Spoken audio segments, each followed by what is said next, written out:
اعوذ باللہ من الشیطان الرجیم بسم اللہ الرحمن الرحیم۔ تمام سننے اور دیکھنے والوں کو میری طرف سے السلام علیکم ورحمۃ اللہ وبرکاتہ۔ آج جمعۃ المبارک ہے اور بڑا سعادت والا دن ہے، اور میری طرف سے تمام مسلمانوں کو جمعۃ المبارک ہو۔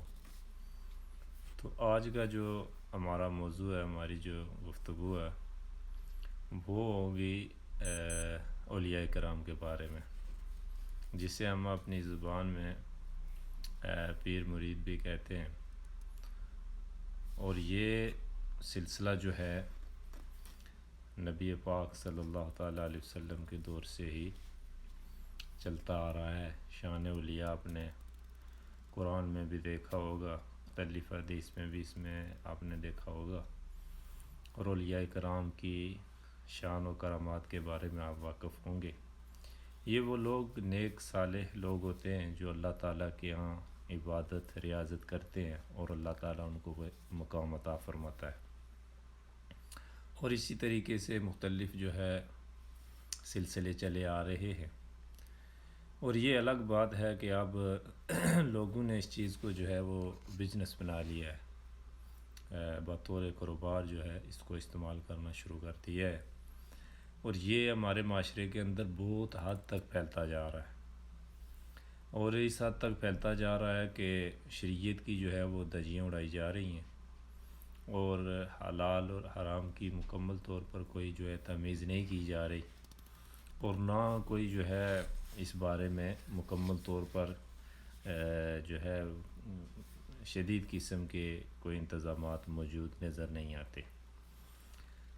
بندہ ناچیز کا تعلق آزاد کشمیر سے، اور میں بھی ایک خانقاہ شریف قبلہ گلہار شریف جو ہے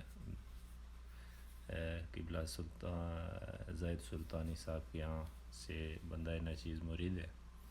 اور ہمارے سلسلے کو کافی لوگ جانتے ہیں، ہمارے نظام کو بھی کافی لوگ جانتے ہیں کہ وہاں پر دین کی کتنی خدمت کی جاتی ہے اور شریعت کے کتنے مطابق چلا جاتا ہے۔ ہمارے ہاں وہاں پہ آپ کو کوئی انشاءاللہ گلہ نظر نہیں آئے گا، اور نہ لوگ جو ہے راستے میں بیٹھ کر دربار کے بارے میں چندہ کرتے نظر آئیں گے۔ جہاں بھی آپ دیکھیں گے انشاءاللہ جو بھی سنگیان اکرام آتے ہیں، اذان کے ٹائم پر اذان ہوتی ہے، نماز کے ٹائم پر نماز ہوتی ہے، شریعت کے مطابق درس ہوتا ہے، عورتوں کا ایک الگ مقام ہے اور مردوں کا ایک الگ مقام ہے، اور اسی مہینے کے لاسٹ میں قبلہ حضرت صاحب کا عرس مبارک بھی آتا ہے، جس میں جو ہے بڑی دور دور سے دنیا بھر سے لوگ تشریف لاتے ہیں، اور مکمل طور پر انتظام کے ساتھ صفائی ستھرائی کا خیال رکھتے ہوئے وہاں پہ جو ہے یہ تقریب انعقاد کی جاتی ہے، جس میں ذکر و اذکار وغیرہ ہوتا ہے، اور پھر جو ہے دعا کا سلسلہ ہوتا ہے، اور نماز سے قبل یہ ہے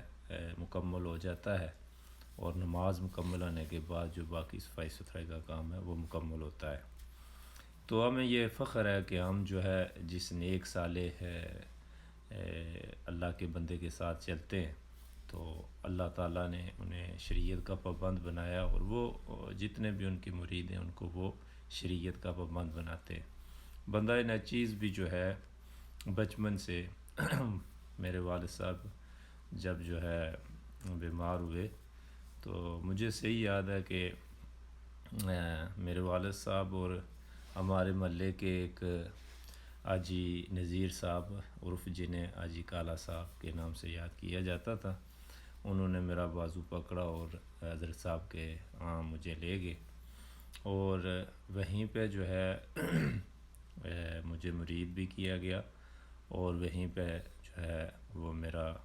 حفظ قرآن کے لیے بھی نامزد کیا گیا، اور حضرت کے دست شفقت رکھنے کے بعد اللہ تعالیٰ نے مجھے 12 سال کی عمر میں قرآن حفظ سے نوازا، اور پھر مکمل کرنے کے بعد آپ کی اجازت کے ساتھ شہر کراچی کی طرف نکلا اور دین کی تعلیم حاصل کی، اور جب تعلیم حاصل کرنے کے بعد میں واپس آیا تو قبلہ حضرت صاحب کے پاس میں دوبارہ حاضر ہوا، آپ نے دوبارہ میرے پر شفقت کا ہاتھ رکھا اور مجھے دین کی خدمت کے لیے مختلف جگہ پر بھیجا،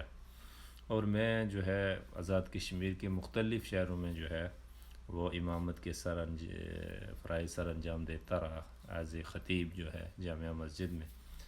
اور جو ہے کافی مثلا 10 سال جو ہے آپ کی رفاقت میں آپ کے ساتھ میں دین کی خدمت کرتا رہا۔ کبھی بھی ہمارے سلسلے کے اندر آپ کو یہ چیز نظر نہیں آئے گی، نہ کبھی انہوں نے ہمیں یہ ہدایت کی کہ آپ جو ہے وہ چندے کے لیے اعلان کریں یا گلہاد شریف کے لیے یا اس طرح کے مطلب جو مریدوں کو درس دیے جاتے ہیں آج کے دور میں آپ نے دیکھا ہوگا، کبھی بھی حضرت صاحب نے ہمیں ایسا کوئی فرمان جاری نہیں کیا، صرف اور صرف دین کی خدمت کے لیے ہمیں پیغام آتے رہے۔ اور آج بھی جو ہے الحمدللہ کافی کروڑوں گھر جو ہے حضرت صاحب کے ساتھ منسلک ہے، جو سنگیان کرام حفظ کرتے ہیں، حافظ بنتے ہیں، خطیب بنتے ہیں، اور ان کی محدود قسم کی تنخواہیں آپ جس کے پاس بھی جائیں گے الحمدللہ ان کا بہترین گزارا ہوتا ہے اور کبھی ہاتھ تنگ نہیں ہوتا۔ تو جتنے بھی آپ کے سنگی ہیں اس کی وجہ یہ ہے کہ آپ جو ہے ہمیشہ شریعت کے اوپر چلے، شریعت کا آپ نے درس دیا، نماز روزہ جو بھی آپ کے پاس مرید جاتا ہے تو آپ اس کو جو ہے دین کا علم سکھاتے ہیں، اور اس کے بعد نماز کا پابند بناتے ہیں، اور آپ صبح شام جو ذکر اذکار ہوتے ہیں وہ آپ بتاتے ہیں، تو اس میں جو بھی لوگ چلتے ہیں تو الحمدللہ ان کے گھروں میں کبھی فاقہ نہیں ہوتا،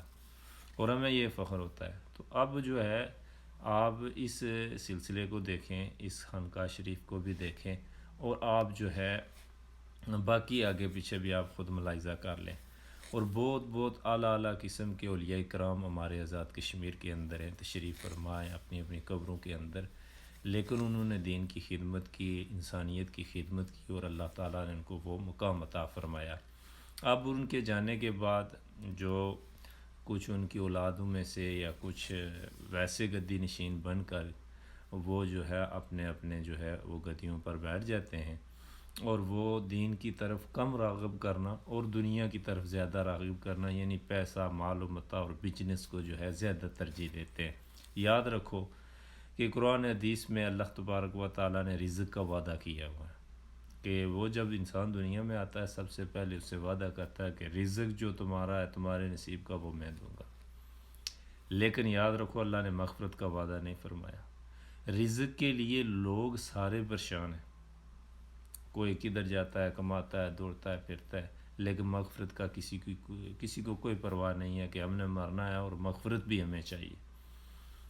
تو میری گفتگو جو ہے وہ اس سلسلے میں جاری رہے گی کہ سب سے پہلے جو ہے ہمیں کیسے لوگوں کے ساتھ جو ہے اس طرح کا رشتہ بنانا چاہیے جو پیر مریدی والا ہوتا ہے۔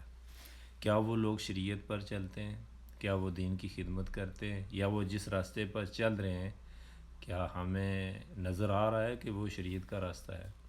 تو اگر یہ اس تمام جو ہے وہ سلسلے ہیں یا جو تمام چیزیں ہیں اللہ تبارک و تعالیٰ نے قرآن کریم میں بیان کی ہے تو اس کے مطابق چلنا۔ اب کچھ اولیاء کرام ہوتے ہیں، آپ نے دیکھا ہوگا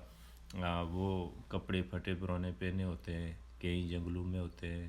کوئی صحرا میں ہوتا ہے، کوئی دریا میں ہوتا ہے، کس طرح جو بھی رنگ ہے وہ رب کے رنگ ہے، اس طرح وہ اپنے اپنے رنگوں میں ہوتے ہیں۔ ان کی مثال ایسے ہوتی ہے جیسے گلاب کا پھول آپ نے دیکھا ہوگا، اس کے کئی رنگ ہوتے ہیں، مثلا اس کا سفید رنگ ہوتا ہے، گلابی ہوتا ہے، سرخ ہوتا ہے، بلیک کلر کا بھی ہوتا ہے، اس طرح کے مختلف اس کے رنگ ہوتے ہیں۔ جب ان سبھی گلابوں کو ہاتھ میں رکھ کے مٹھی میں رکھ کے آپ خوشبو سینگیں گے تو ایک ہی خوشبو آئے گی، اور یہی اولیاء کرام کی مثال ہوتی ہے کہ ان کے دنیا کے اندر بڑے مختلف رنگ ہوتے ہیں لیکن ان کا جو رستہ ہوتا ہے وہ ایک ہی ہوتا ہے، یہ سمجھ کی بات ہوتی ہے۔ لیکن جو شریعت ہوتی ہے وہ تمام لوگوں پر لاگو ہوتی ہے۔ ایک جو سوجھ بوجھ رکھنے والا انسان ہوتا ہے جو سکارا نہیں ہوتا، تو اللہ تبارک و تعالیٰ سے دعا ہے کہ ہمیں ان لوگوں کی رفاقت عطا فرمائے جو شریعت محمدی پر چلنے والے ہوں، جو دین کی احکام کی پابندی کرنے والے ہوں، تاکہ وہ ہماری دنیا میں بہتر بنا سکے اور آخرت بھی بہتر بنا سکے۔ اس سلسلے میں انشاءاللہ دوسری ویڈیو آئے گی اور اس میں مختلف حقائق پر بیان ہوگی جو آپ بھی ملاحظہ کریں گے، میں بھی کروں گا۔ دعا ہے اللہ